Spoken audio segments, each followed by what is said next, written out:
আসসালামু আলাইকুম রহমতুল্লাহি বারাকাতু। প্রিয় দর্শক, আজকে আমি আপনাদের মাঝে একটি কোরআনী আমল নিয়ে হাজির হচ্ছি, যেটা প্রতিটা মানুষের জন্য অত্যন্ত প্রয়োজন ও জরুরি।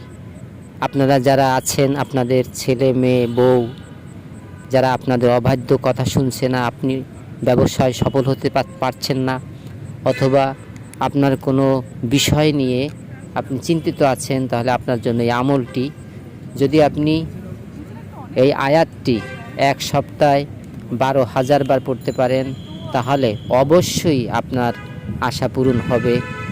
আয়াতটি হলো বিসমিল্লাহির রহমানির রহিম, ইয়া হাইয়ু ইয়া কাইয়ুম বিহাক্কি লা ইলাহা ইল্লা আনতা সুবহানাকা ইন্নী কুনতু মিনাজ জালিমিন।